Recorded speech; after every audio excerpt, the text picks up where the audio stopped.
जय जगन्नाथ मु अंकिता प्रथमे स्वागत करुछि ओडिशा ड्रीम टीवी को। आज हम छु सारा ओडिशार प्रसिद्ध श्री श्री बलदेव जीउंकर द्वितीय दिन रथयात्रा रे। एठी 3 दिन धरी रथयात्रा होई थाए एवं यहा सारा राज्य रे तुलसी क्षेत्र नाम रे परिचित। केवल तुलसी क्षेत्र नुह, यहा ऐतिह्य परंपरा संस्कृति एवं भक्तिर प्रतीक। तबे आम सह जोड़ी रथ डाहुक तेबे आसतु तांकर प्रतिक्रिया नेबा।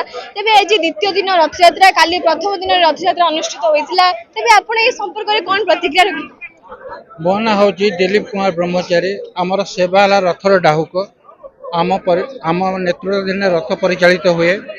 काली आमर प्रति वर्ष श्रीगुंडिया दिन आमर पूर्व कालू रही आसी आमर देवतर कमिशन ऑफिस पाखे रथ रहिबो एवं सेकेंड दिन चलिबो, किंतु दुर्भाग्यवशत काली कौन असुविधा होते रथ टिके गड़ी थिला।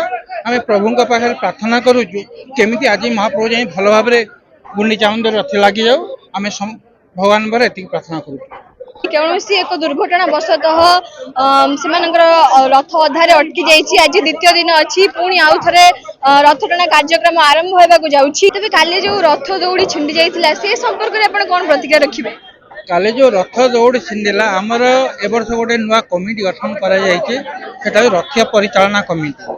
सेमानक डिसीजन थिला जे टिके जदि हमें राइट मोमेंट करिक रथटा करिवो हमें कटि जिवो, किंतु से कौन है ना जेहेतु आमर लंबा रसी रहा कथा तो सडन टिके मोड़ी दिया गला से लेकिन रथर प्रेसर और लोक ओजन सत्वे रथर दौड़टा कटा। आम से चेष्टा कर लोक कम रे से हिसाब से ठाकुर भल लगे समय आपण मैंने कामना करूँ प्रभु को केंद्र सुविधा रथ चकड़ा लगी। तबे आपण माने सुनि पड़ले से किपरि आम सामने प्रतिक्रिया रखुतिले जे काली जेहेतु रथर ओजन अधिक थिला एवं रथर ओजन अधिक हेबारु अधिक भक्त आस्तिले केनोसी वशतः रसी को विपरीत दिगरे टाणीबारु रसी छिंडी जाइतिला। किंतु आज से माने कामना करचंदी जे किपरि सठिक भाबे भल भाबे प्रभुंकर रथ टଣା कार्य अनुष्ठित हेबो, भल भाबे पूर्ण हेबो, से संपर्क रे हम समस्त कामना करबा।